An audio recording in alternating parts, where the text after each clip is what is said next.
Sebelum kita masuk ke sana, baik. Sebelum kita masuk beberapa metode, tadi kan orde 1, orde 2 gitu ya. Maka penggolongan bersama diferensial itu berdasarkan banyaknya peubah bebas, yaitu bergantungan terhadap penyebut ya. Pembilang dibagi penyebutnya ini ya. Penyebutnya ini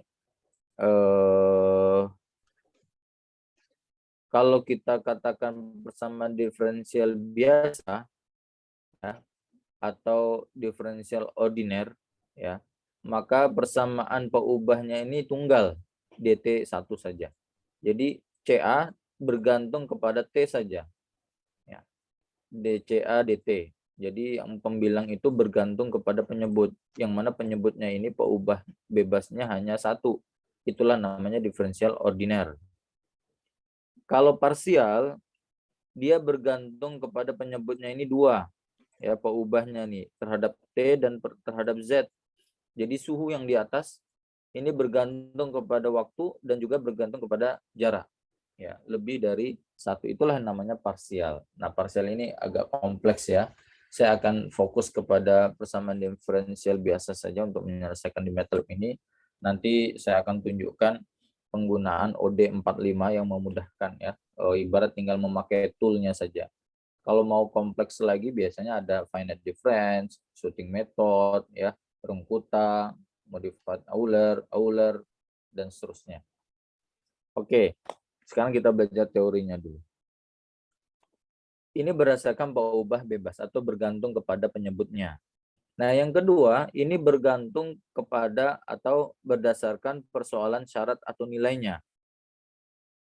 Ya, kalau persamaan diferensial itu yang diketahui itu adalah kondisi inisial mula-mula ya, maka itulah yang dinamakan persoalan syarat nilai awal initial value problem atau IVP.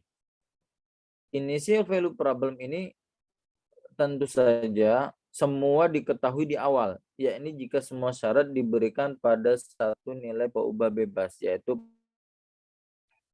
0 atau dx-nya 0. Ya, kalau kita persamaan OD2 d kuadrat y dx kuadrat sama dengan min y, berarti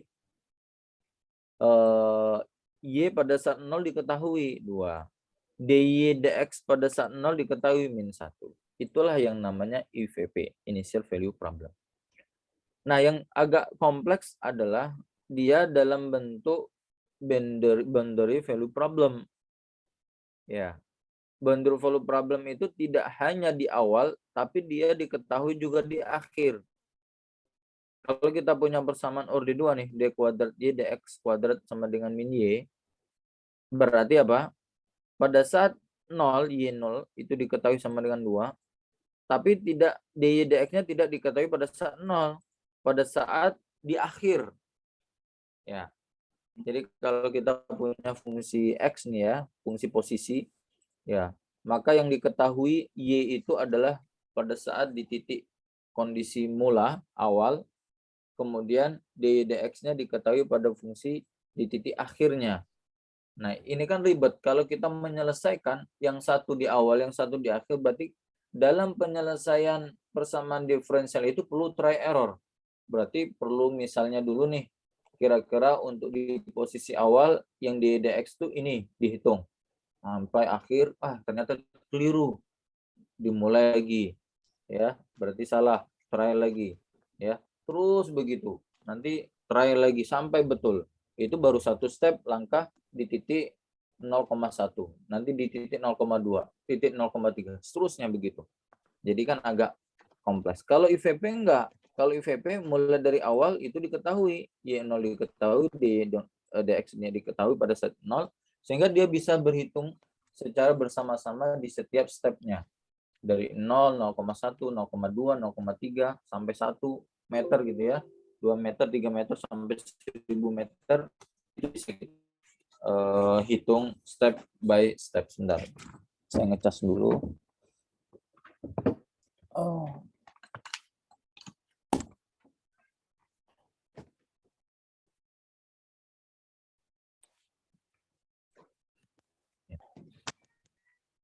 Kemudian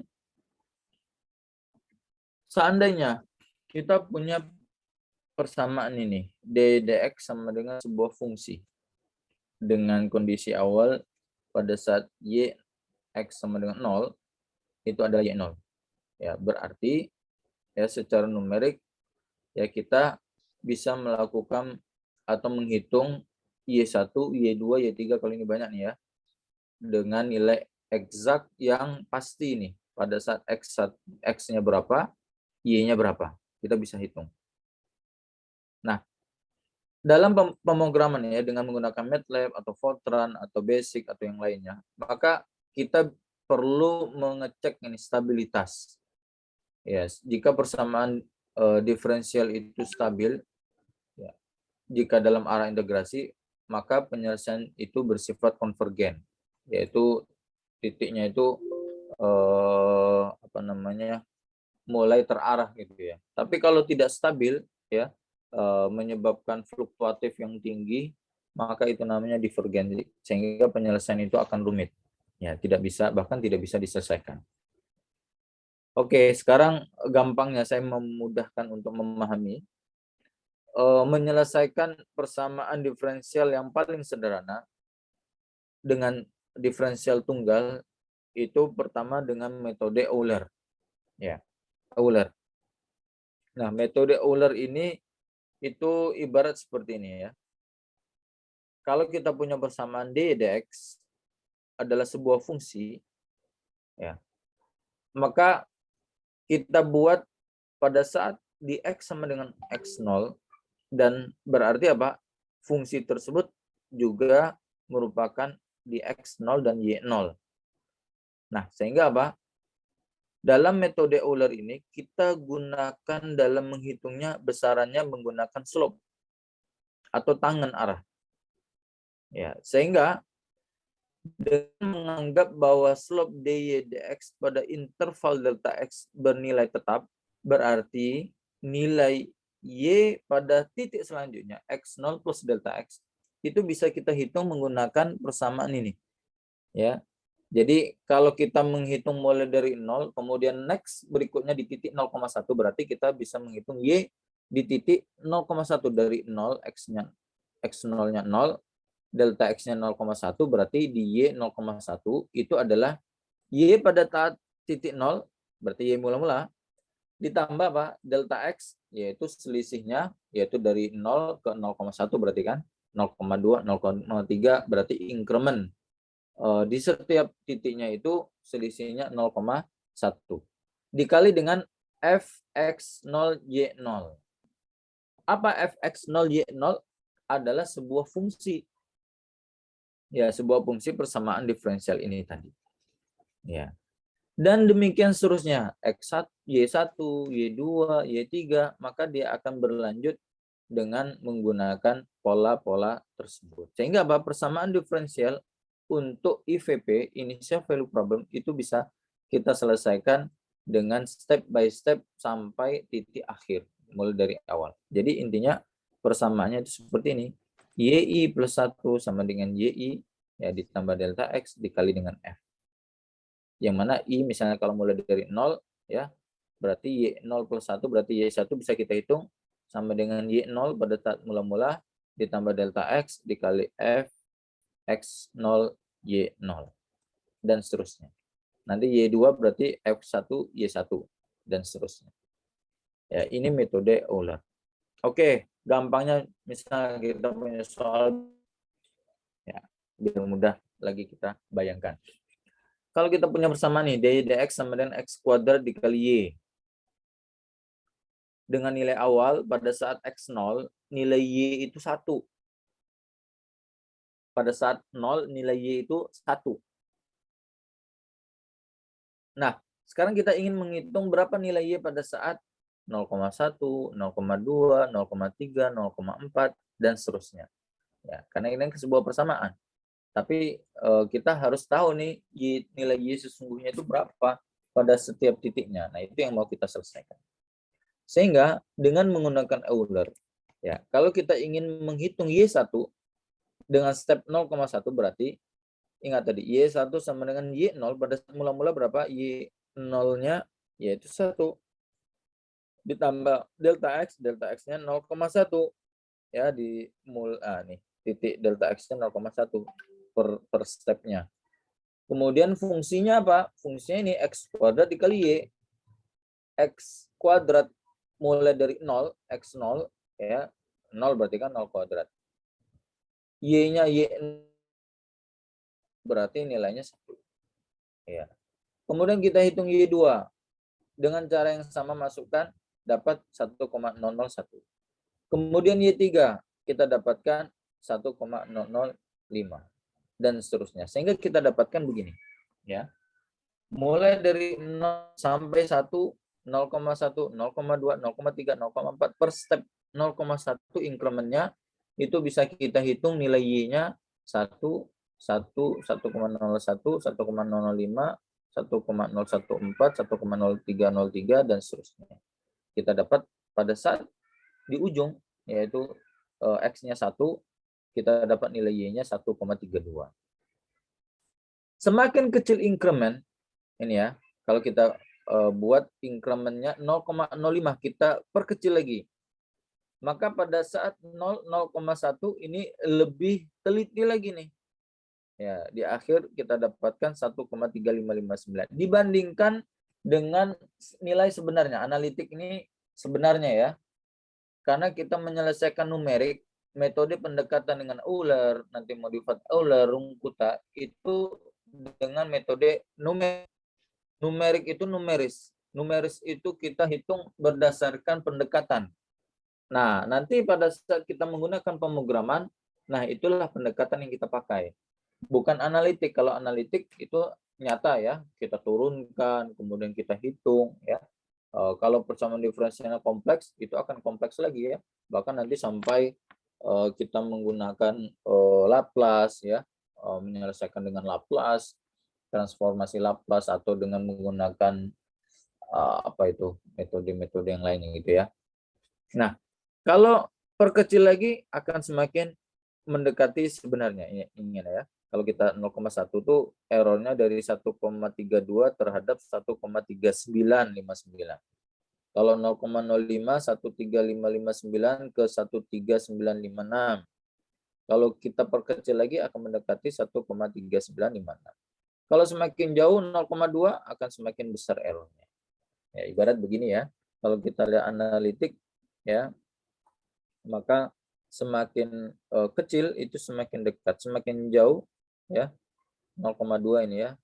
Semakin increment semakin jauh maka semakin jauh juga dari nilai sebenarnya. Nah, sekarang metode selanjutnya adalah modified Euler.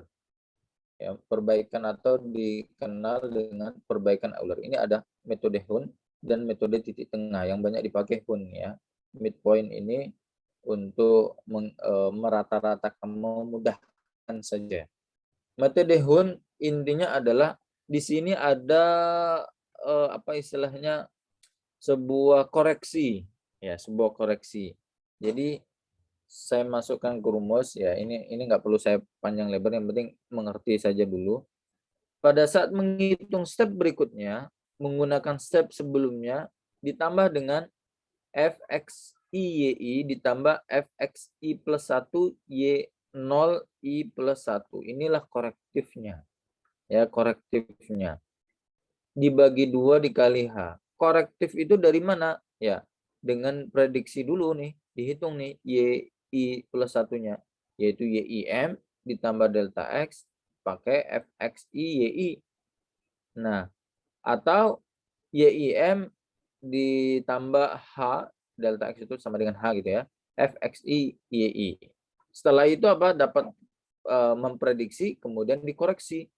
YI plus I pada saat J itu adalah penjumlahan YIM ditambah penjumlahan ini dengan koreksinya tadi, ya, prediksinya tadi.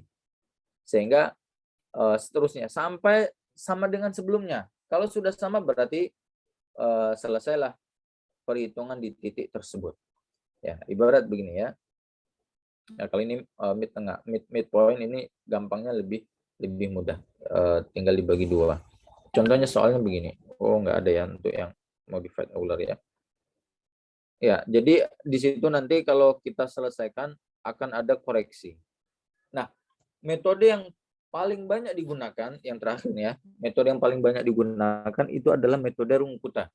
Ya, kenapa metode yang paling umum di bahasa-bahasa pemrograman baik OD45 pun sebenarnya dia bahasa dalamnya itu menggunakan metode Rungkuta. Ya, intinya begini. Ya, kalau tadi itu hanya bersifat tunggal. Ya, tapi kalau Rungkuta dia membuat sebuah parameter tambahan. Ya, parameter tambahan. Kalau kita lihat yang klasik itu seperti ini. Ya, ada K1, ada K2, ada K3, ada K4. Ya. Yang mana untuk menghitung di titik selanjutnya, Y di titiknya adalah Y di titik sebelumnya ditambah 1/6 nilai dari K1 ditambah 2, K2 ditambah 2, K3 ditambah K4. Nah, kalau kita lihat koefisien ini sebut 1, ini 2, ya berarti sudah 5 ya, tambah 1, 6. Makanya di sini muncul 1/6 dari masing-masing ini. Masing-masing inilah adalah sebuah fungsi yang akan dihitung per digitnya untuk di setiap titiknya. Ya, kemudian setelah ini dikali H ya. Dikali H. Nah, apa itu K1? K1 adalah F pada saat titik sebelumnya XI, YI. Kalau mulai dari 0 berarti X0, Y0. Adapun K2 itu adalah F pada saat XI ditambah setengah H. Ya, berarti kalau H itu incrementnya 0,1, berarti setengah dari 0,1, 0,05. Ya. YI juga begitu, ditambah setengah K1. Ya, kalau sudah kita hitung K1 berarti setengahnya nih. Ya, setengahnya. Begitu juga dengan K3. XI ditambah setengah H, YI ditambah setengah K2. Ya.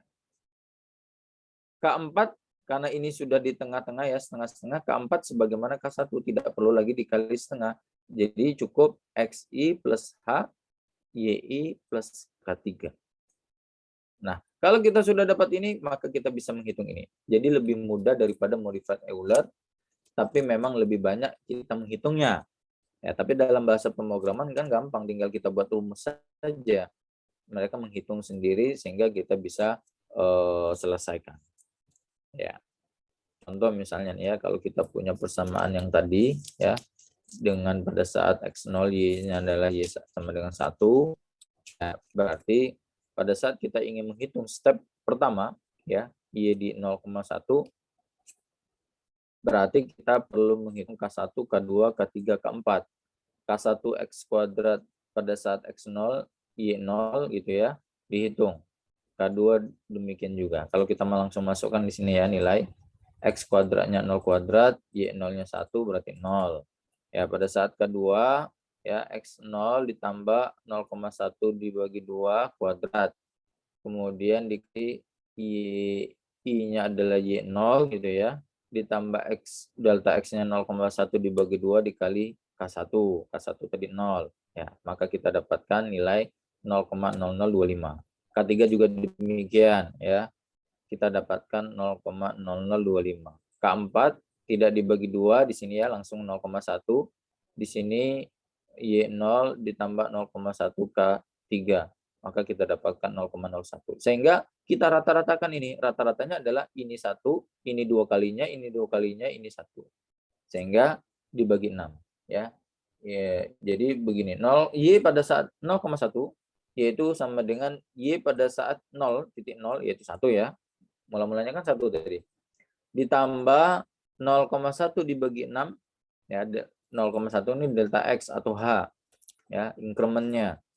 Dikali ya 1 dikali K1 0, 2 dikali K2 2 kali 0,0025 ditambah 2 kali K3 2 kali 0,0025 ditambah K4 0,01 dibagi 6 ini. Sehingga kita dapatkan di titik selanjutnya 1,000333. Sehingga kalau kita menghitung Y2, Y3, Y4 dengan cara yang sama, kita dapatkan seperti ini. Ya, kita dapatkan seperti ini. Nih hasilnya. Yang paling kanan ini analitik. Hasil sebenarnya ini adalah nilai X per langkah pada mula-mula 0 semuanya 1.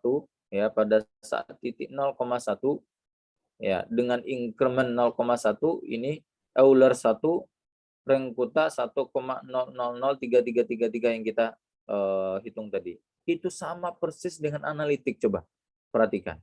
Berarti begitu validnya, begitu akuratnya, begitu tepatnya metode Rengkuta dibandingkan analitik. Ya. Lihat di 0,1 sama, di 0,2 sama ya. Nih. Di 0,3 sama. Nah, di 0,4 sama. 0,5 sama. Ya, 5 angka di belakang koma sama semua. Ini sama. Ini sama, ya. Sama. Sampai di sama dengan 1 di digit ke-6 baru beda. Ini 3, ini 2. Itu menunjukkan apa? Metode Rengkuta itu sangat valid, sangat tepat, sangat akurat. Kita bandingkan dengan Euler nih. Jangankan 5 digit, baru digit kedua aja sudah beda nih. Ya, digit kedua udah beda. Kalau modified Euler itu sampai ke digit 3 atau 4. Ya, tapi yang paling tepat adalah metode Rungkuta. Apalagi kalau incrementnya kita perkecil. Jangankan kita perkecil, kalau kita perbesar nih, ini ya 0,2 ya, tadi 0,1. Kalau 0,2 di titik nomor terakhir itu di digit ke-5 baru beda. 1, 2, 3, 4, 5. Nih, digit ke-5. 39561, di sini 39560. 08 ya 1 juga ya. 112. Berarti digit 5, digit 6. Ya, bayangkan. Begitu akuratnya. Kalau kita perkecil, sudah sama nih, jelas nih. 5 digit, 6 digit ini sudah sama semua nih. Dengan analitiknya. Ya, kalau kita perkecil jadi 0,05. Ini berarti menunjukkan bahwasannya metode numeris cukup bisa merepresentasikan, menggantikan metode analitik yang terkadang cukup kompleks kita selesaikan. Ya. Nah, sekarang bagaimana kalau persamaan itu simultan? Tadi kan tunggal tuh. Tunggal aja udah kompleks nih ya menyelesaikan. Kalau simultan berarti kita punya banyak persamaan diferensial. Kalau kita punya banyak persamaan diferensial, bagaimana menyelesaikannya? Ya, bagaimana kita menyelesaikannya? Sama.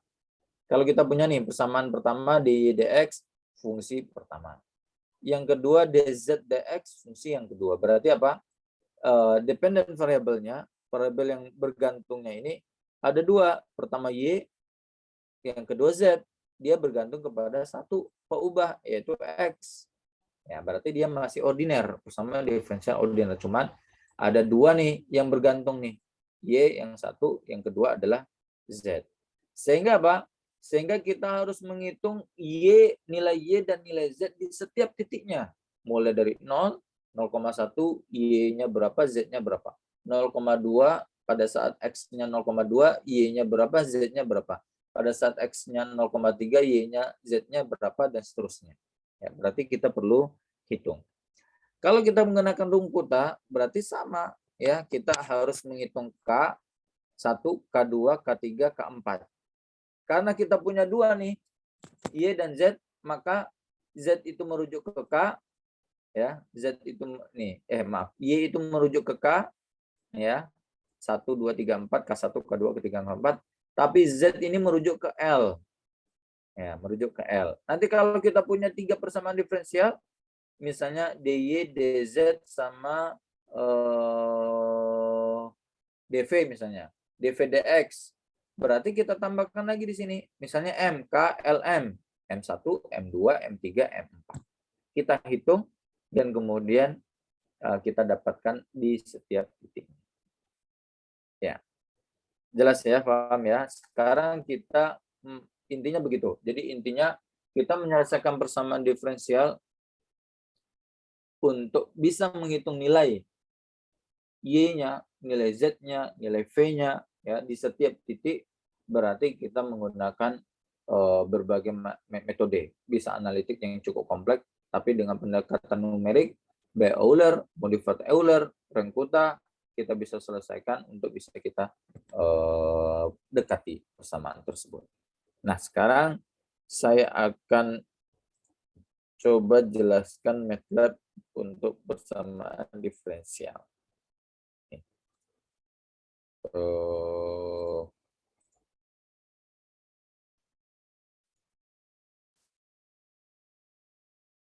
Nih, ya. Bagaimana kita ingin menyelesaikan dengan menggunakan MATLAB? Ya, ada 4 metode. Yang pertama adalah menggunakan OD, yaitu bawaan dari MATLAB. OD 45 merupakan penyelesaian menggunakan bawaan dari MATLAB. Sebenarnya di dalamnya itu OD-nya itu menggunakan rengkuta juga gitu ya, tapi nggak ditampilkan. Jadi ibarat ini adalah bahasa manusia, ya, bahasa manusia yang kita gunakan, kita mudah menggunakannya. Setelah itu apa? Si MATLAB ini membawakan ke bahasa di dalamnya, ya, bahasa mesin kemudian untuk mentransfer untuk diselesaikan. Jadi tahapan MATLAB ini cukup rumit. Kalau kita bandingkan dengan penyelesaian menggunakan Fortran jauh lebih cepat ya kalau persamaannya kompleks ya, persamaan diferensialnya. MATLAB bisa berjam-jam ya kita selesaikan, Fortran bisa hitungan menit saja karena dia sudah bahasa mesin. Sehingga lebih rumit untuk kita mendeskripsikan bahasanya nih. Kalau Fortran ya kita harus mengikuti alur mereka, kemudian mereka selesaikan. Tapi kalau MATLAB enggak, lebih simple ya. Tinggal kita masukkan angka-angka ya. Sudah pakem biasanya menyelesaikan. Kemudian setelah itu dia terjemahkan si MATLAB ini ke bahasa mesin untuk diselesaikan. Atau metode shooting method. Nah, metode shooting method ini metode pertengahan. Dia mau membawakan MATLAB, bisa juga nih MATLAB ini dibuat bahasa mesin. Ya, bahasa pemrogramannya kemudian tinggal digunakan. Ya, cuman cukup kompleks kan. Ya, sama seperti finite difference. Finite difference ini kan penyelesaian dengan menggunakan metode titik ya, titik hingga gitu ya. Setelah itu diselesaikan dengan pendekatan mesinnya ya, sehingga bisa diselesaikan. Nah, yang terakhir BVP MATLAB Solver. BVP MATLAB Solver ini hampir sama dengan OD MATLAB Solver, yaitu bawaan dari MATLAB. Mudah, tinggal pakai. Kalau OD45 ini tadi adalah berkaitan dengan initial value problem, ya. Berarti kalau semuanya berkaitan dengan di titik awal inisial, itulah kita menggunakan MATLAB. OD ya. Tapi kalau boundary value problem, yang mana yang ada yang di awal, ada yang di akhir, itulah namanya BVP, boundary value problem MATLAB solver. Ini lebih kompleks. Kita akan fokuskan kepada OD45. Ini yang mudah gitu ya. Oke. Ya, OD itu ada macam-macam ya. Yang paling familiar, yang paling sering digunakan itu adalah OD45, Higher Order Adaptive Step Size Routine for Non-State System. Ya, ini penggunaannya macam-macam ya. Ada yang OD113, ada yang OD15S, OD23, OD23S. Yang paling umum adalah OD45 bisa digunakan. Nah, sebagaimana saya bilang tadi ya, kita dalam numeris itu perlu cek stabilitas. Dalam cek stabilitas itu dikenal dengan eigenvalue dari Jacobian, ya, dari sebuah matriks. Karena ibarat penyelesaian itu kalau kita banyak simultan ya, banyak persamaan diferensialnya, ya otomatis pasti kita susun dalam bentuk matriks untuk bisa diselesaikan. Baik itu terhadap satu dependent variabelnya maupun banyak. Ya, dependent variable juga banyak. Ya, maka Jacobian ini harus kita runut, kemudian kita hitung eigenvalue-nya. Iya, ini cara menghitung stabilitas ya dengan eigenvalue-nya, berapa nilai eigenvalue. Kalau nilainya berarti tidak apa istilahnya akar minus, ya berarti dia stabilitasnya bagus. Tinggal menggunakan Fsolve, kemudian kita hitung. Ya. Kemudian ini nanti bisa diuji cobakan ya stabilitasnya. Ini misalnya contoh punya persamaan diferensial ini ya di 1x, di 2x, maka kita cek stabilitasnya dengan menggunakan Fsolve untuk mengecek. Kemudian ya sama ini ya. Berarti kalau ini seperti ini nilainya negatif real parts ya min 5,7374 ditambah 13,9186 I ini menunjukkan integer. Berarti apa? Berarti dia akar minus. Akar minus itu berarti integer ya, bilangan apa integer itu ya kalau saya bisa gambarkan. Bukan kompleks Pak, kompleks. Iya, kompleks. Ya, artinya imajiner. Ya, imajiner. Jadi itu di situ bukan alam kita lah istilahnya ya. Alam kita itu tidak apa istilahnya, tidak bisa dijangkau. Ya. Berarti apa? Itu tidak stabil. Tidak stabil. Ya, tidak stabil. Makanya kalau dalam bentuk dynamic kita bisa mengecek kestabilan itu seperti ini ya. Kalau dia semakin konvergen ya menuju satu titik itu namanya konvergen ya stabil. Ya, tapi kalau semakin tidak menentu berarti itu namanya menuju ke divergen. Oke, sekarang kita masuk ke OD MATLAB Solver. Ya, kalau kita punya persamaan dua persamaan nih. DY1 DT, DY2 DT ya, sama dengan D1-nya DY2 Y1 min 3 Y2. DY2 DT-nya adalah Y1 kuadrat min 10 Y kuadrat. Dan yang diketahui adalah pada saat T0, Y1 mula-mulanya 4, Y2 mula-mulanya min 2. Ingin kita hitung mulai dari 0 sampai 10 nih. Di 0,1 berapa, 0,2 Y1 Y2-nya berapa, 0,3 berapa, 0,4, 0,5, 1, 2, 3, 4, 5, 6, 7, 8, 9, 10. Di setiap titiknya itu berapa. Berarti kita perlu menggunakan MATLAB untuk kita selesaikan. Ya, bagaimana caranya? Nah ini ya, di codingnya begini. Ya, untuk mudahnya seperti ini ya. Ya, sebagai kedua. Dalam MATLAB itu ada yang namanya kita bisa katakan ini main program ya, program utamanya atau coding utama. Ada yang dinamakan subroutine. Subroutine ini adalah sub panggilannya ya, sub dari program utama. Nah, di MATLAB intinya tuh ini. Untuk OD45 ya, menggunakan menyelesaikan persamaan diferensial. Kita definisikan pada saat Y mula-mula, pada saat 0, Y-nya tadi yang diketahui Y1-nya 4 kan, Y2-nya min 2. Nah, itu kita definisikan. Nilai 4 dan nilai min 2. Kemudian apa? Kita definisikan jarak yang ingin kita hitung nih. T-span waktunya. Mulai dari 0 sampai 10. Ya, kita ingin menghitung nih nilai mulai dari 0 sampai 10. Kemudian yang terakhir adalah kita panggil OD45 untuk menyelesaikan. Ya sudah ikuti saja nih.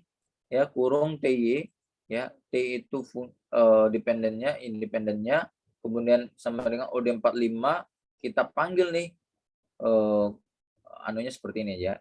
Example 1 contoh ya, contoh 1. Kemudian menggunakan T-span nih, menggunakan Y0. Ya. Kemudian apa? Loncat ke sini subroutine. Kalau ini sudah dipanggil nih OD45 menggunakan pada eksponen 1 example 1 maaf ya, exp1 berarti kita panggil nih ya subroutine-nya. Ingat tanda persen ini tidak menunjukkan apa-apa ya. Ini cuma catatan aja. Function ya, berarti fungsi yang kita panggil untuk menyelesaikan adalah DY/DT, fungsi persamaan diferensial ordinal, dengan kita panggil tadi eksponensial 1 nih, XP1 example 1 ya, dengan fungsi T, Y. Tadi kan menggunakan T-span ya. T-span itu T, Y0 itu Y. Sehingga apa persamaan diferensialnya dy dt, ya ini sama-sama dy dt berarti difungsikan di sini dy dt sama dengan ini adalah persamaan satu nih, persamaan satu dy dt 1 ya, yaitu 2 dikali y dalam kurung 1. Ingat ya, ini wajib dalam kurung 1 ya. Menunjukkan apa? Menunjukkan y1 ini dalam kurung 2. Ini menunjukkan y2. Ya, kalau cuma satu tanpa kurung itu bukan dinamakan apa ya istilahnya tuh matriks ya. Dinamakan matriks itu kalau kita menggunakan kurung 1 kurung 2 ya. Baik itu dalam bentuk kolom maupun row ya. Kita bisa transpose kalau dia kolom kita transpose ke row dan sebaliknya. Setelah itu fungsi yang kedua y1 kuadrat ya. Kalau kuadrat pakai tanda ini dikurangi 10 kali pakai start Y2 tutup kurung. Sudah, coding begini saja, ini otomatis MATLAB akan menyelesaikan. Ya, MATLAB akan menyelesaikan. Ya. Oke, sekarang saya akan perlihatkan MATLAB-nya dengan tadi ya. Nih. Nih. Ya.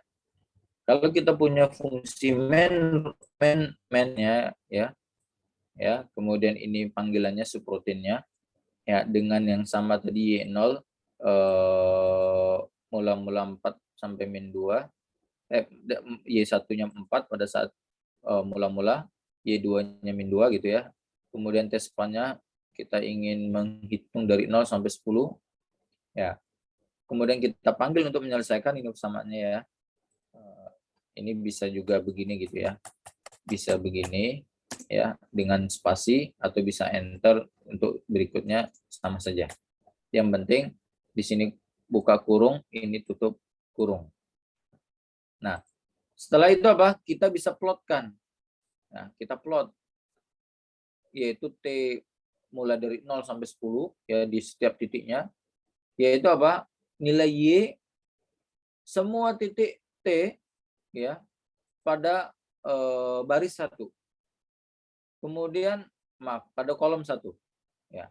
Kemudian berapapun nilai T untuk plot yang kedua nih untuk semua titik di kolom kedua. Apa maksud kolom 1? Kolom 1 itu Y1 tadi. Ya, pada saat mulai dari 4 dan seterusnya. Kolom 2 apa?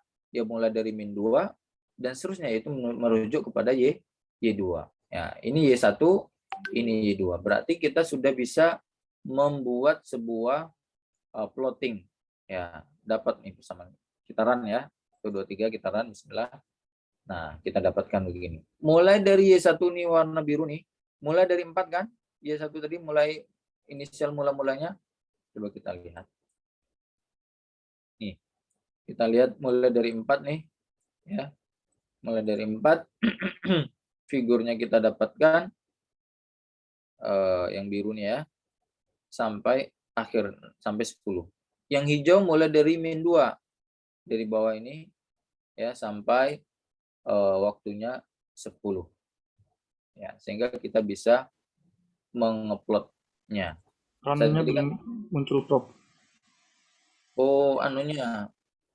Berarti saya harus present all.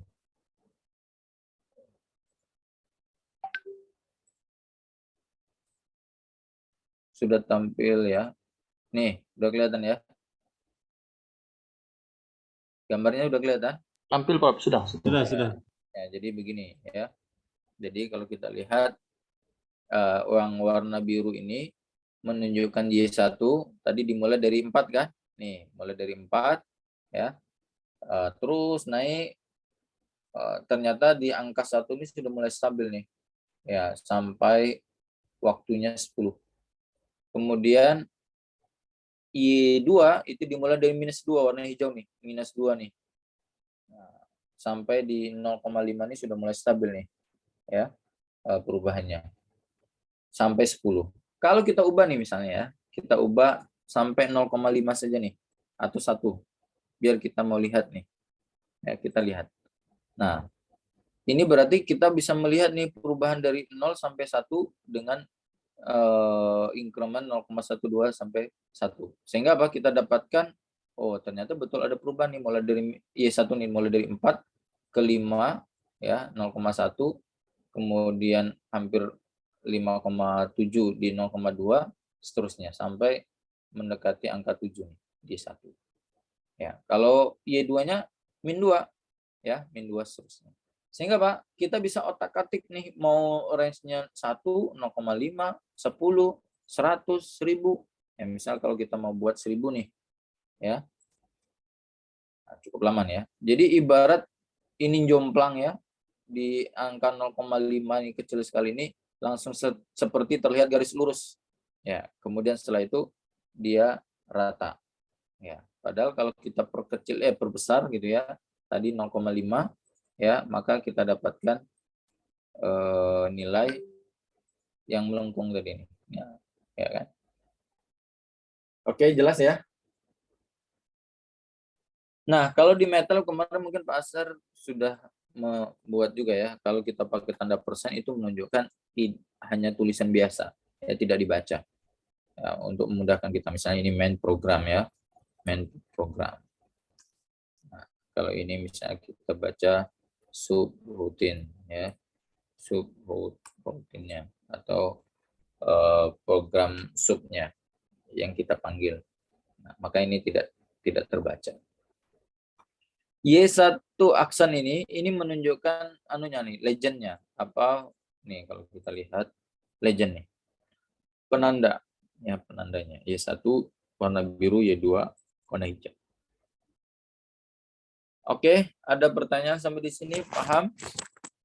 Kalau tidak ada, saya menyampaikan tugas untuk ujian. Jadi minggu depan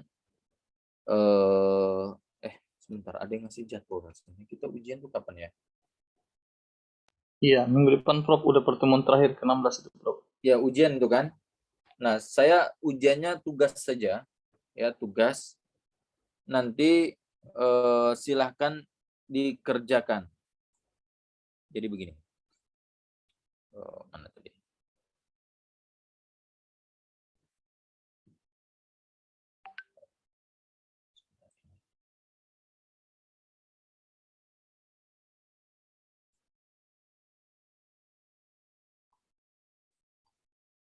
Nih. Kemarin sudah pernah saya jelaskan, yaitu kasus 2, ada aliran sungai, air limbah dibuang, di titik mula-mula ini Z sama dengan 0, CA adalah CA0, CB adalah CB0, ya. Yang mana B itu lebar sungai, H itu HS adalah dalamnya sungai, Q adalah debit sungai, kemudian kadar zat organik A di Z sama dengan 0 adalah CA0, kadar oksigen terlarut B di Z sama dengan 0 adalah CB0. Ingat ya, berarti yang di limbah ini, yang dibuang, ini ada kadar zat organik, disimbolkan Ca. Ada kadar oksigen terlarut, disimbolkan Cb. Nah, pada saat yang bersamaan, di sepanjang sungai itu, limbah itu mengikuti fungsi ini. Ya. Kemudian yang kedua, zat organik mengalami reaksi, yaitu biodegradasi. Ya, terurai menjadi CO2 H2O. Laju reaksinya itu mengikuti persamaan ini. Beta CaCb dibagi Ca ditambah alfa. Kemudian setelah itu terjadi transfer oksigen dari udara ke air. Ya, intinya Cb startnya ini. Ya, nilai-nilai ini nanti diketahui semua. Ya. Cb start sama dengan Pbg dibagi Hb. Ya. Kemudian kita bisa menghitung nilai Kl. Ya, sama dengan B dq dibagi BAS kuadrat pangkat setengah. Ingin dicari kadar zat organik dan kadar oksigen sepanjang sungai. Ya, sepanjang sungai. Nah, berarti kemarin sudah saya jelaskan juga input, output gitu ya, akumulasi Sehingga kita dapatkan sebuah persamaan diferensial baik Ca maupun Cb. Ca tadi zat organik, Cb adalah oksigen. Sehingga ringkasan persamaannya ini. DCAZ adalah W per Q min HSB dibagi QRA. RA tadi rumusnya ada. DCB DZ KLBQ ya, CB start min CB dikurangi HSBQ RB. RA sama dengan RB itu seperti ini. Ya, CACB berarti merupakan sebuah fungsi ini ya yang ingin kita tentukan di setiap titiknya sepanjang sungai. W nilai ini ya, W di sini itu merupakan fungsi ini. Fungsi degradasi limbahnya.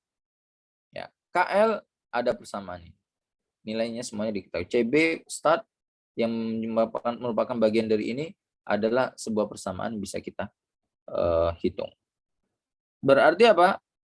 Kita menggunakan OD45 ya. Oke, kalau di sini kan mengatakan kuta ya. Berarti kita bisa menggunakan OD45 rumus nanti yang saya berikan itu tadi. Ya, tinggal disesuaikan. Mulai dari Z sama dengan 0, CA-nya diketahui nih, CA0, CB0. Ya kan? CA0, CB0. Dari mana menghitung CA0, CB0? Nanti dihitung biasa aja di sini. Ya, ini dihitung. Ya. Q-nya QS, QL diketahui. Mana yang diketahui ini?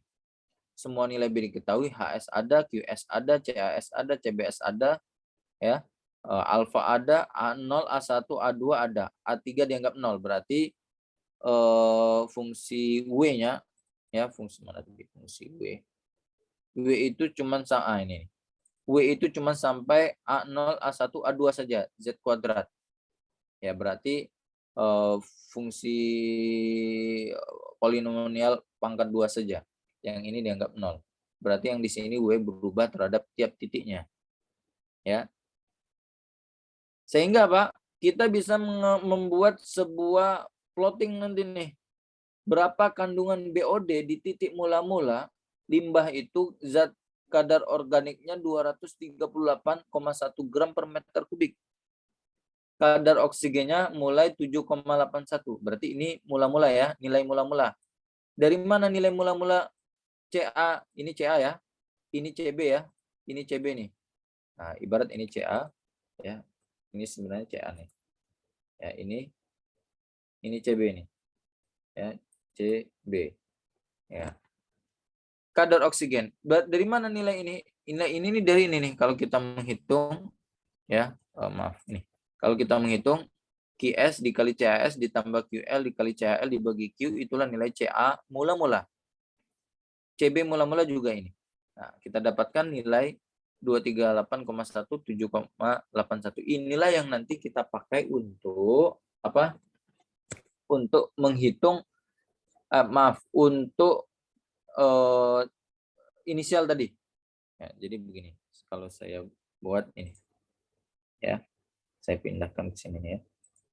Biar mudah. Nah, kalau kita buat Y1 tadi 4 kan pada saat mula-mula kan, Y2 min 2 berarti di sini nih. Ya. C0 berarti konsentrasi mula-mula nih, baik CA0 maupun CB0 yaitu nih 238,1 dan 7,81. Tespannya mulai dari 0 sampai 10.000 ya, 10 kilo. Kita ingin lihat penurunannya berapa. Ya, limbahnya berapa. Setelah itu apa? Ya, ini simbol-simbol ini bisa diganti ya, sehingga bisa disesuaikan saja. Ya, kalau tadi Y, ini karena ini Y gitu ya, bisa diganti C, ya C0. Kalau T span menunjukkan waktu bisa kita ganti Z, menunjukkan jarak, Z span. Ya, berarti ini Z span. TY bisa ganti Z sama C. Ya, berarti Z span sama C0. Ya. Kemudian yang dipanggilnya, ini kan dipanggil yang subrutinnya. Berarti di sini bisa DC DZ, bukan DDT. DZ DC DZ. Kemudian kita buat ini ya. Example nih ya, example manggil example. T, Y bisa diganti Z, C. DY DT di sini bisa diganti DC DZ. Kemudian masukkan persamaan tadi, masukkan persamaan tadi. Yang perlu dimasukkan juga adalah nilai-nilai ini nih, ya. Pakai global nanti ya. Pakai global ya. Masukkan nilai-nilai ini kemudian dihitung. Ya, itu aja tugas sekaligus untuk ujian. Ya. Jadi nanti akan ada berapa kadar ini plotting nanti kalau bisa dengan plot ya, diplotkan penurunannya. Ya, penurunannya selama 10.000. Ada pertanyaan sampai di sini? Prof, berarti nanti kita membandingkan itu yang di tabel nilai hitungnya, Prof ya? Yang kita lihat nanti. Ya, pokoknya dapat seperti ini nanti. Ya, oh iya, Prof. Seperti ini CA-nya, CB-nya dalam bentuk plotting. Dalam bentuk grafik yang tadi saya tunjukkan tuh di MATLAB. Ya, harusnya nih begini nih ya. Nanti kalau kalian buat, saya sebenarnya sudah saya kerjakan untuk jawaban ujiannya. Bentar. Oh, enggak di sini, di Word ya. Saya ngetiknya di Word. Ya, nih. Ya, ibarat begini ya. Saya kasih clue-nya aja nih.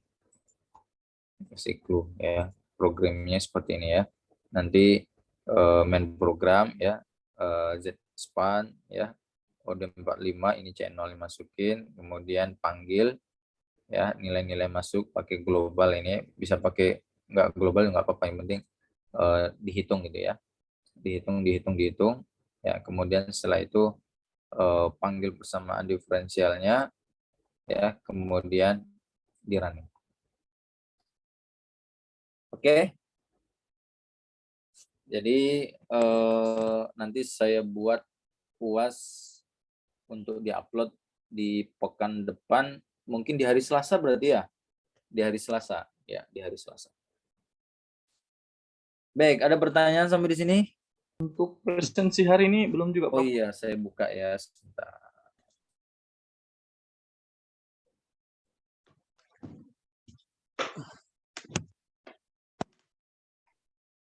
Waktu pengerjaannya kira-kira berapa?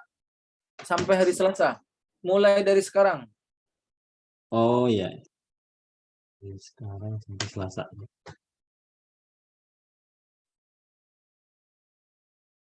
Oke. Nanti Selasa langsung di-upload ya, sampai jam 12.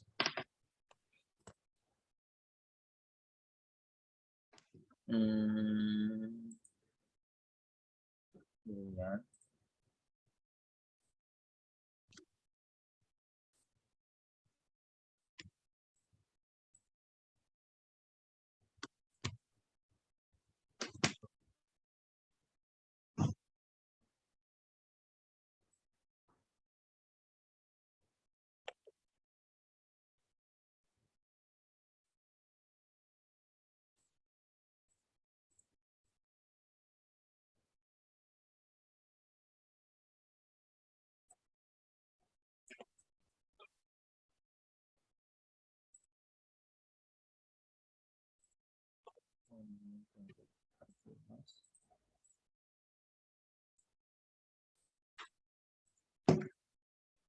Oke, sudah saya buka ya. Nanti ujian tanggal Selasa, tanggal 31, ujian akhir semester untuk diupload ya. Upload di Sinari.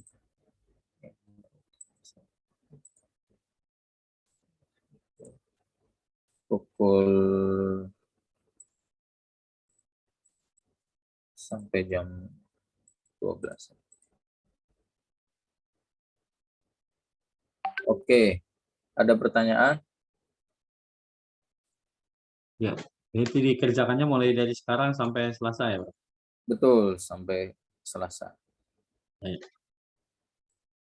Saya buka e-learning dulu ya. Saya buka e-learning untuk bisa di submit. Sebentar.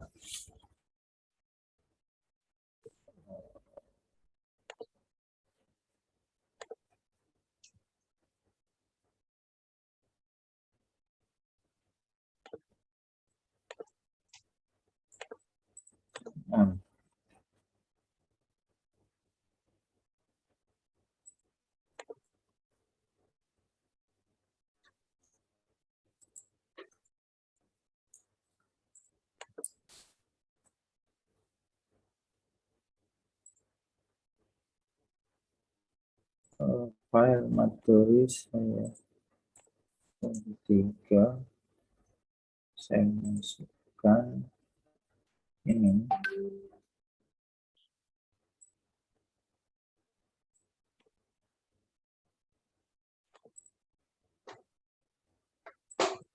Kemudian saya tambahkan lagi materi 4, yaitu ini. Mana tuh? Dia 4.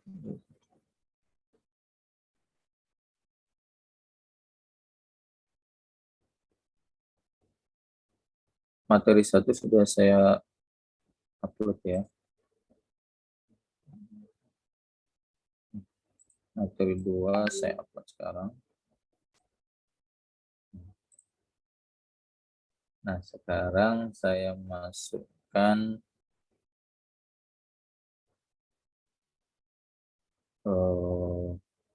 UAS ya. UAS. Sorry.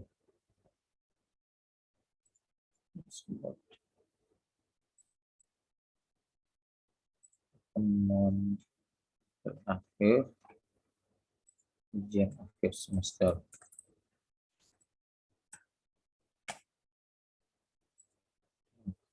Materinya juga saya upload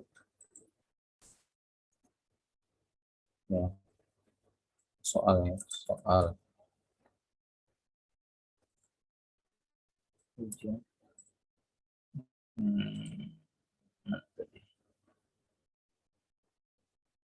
Oh, ini ya.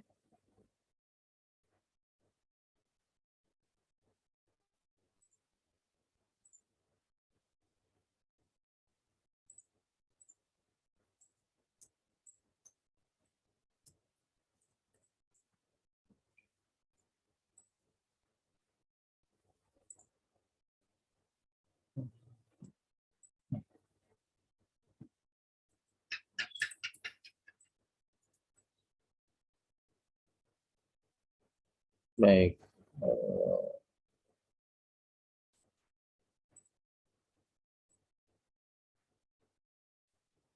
Ya, sudah saya upload ya. Nanti dikumpul ya, saya tambahkan lagi pengumpulannya. Soalnya sudah saya upload. Assignment ujian UAS. Pengumpulan UAS. Mulai dari sekarang sampai tanggal 31 Juni pukul 12 ya, 12 siang. 5 hari. Oke, sudah selesai.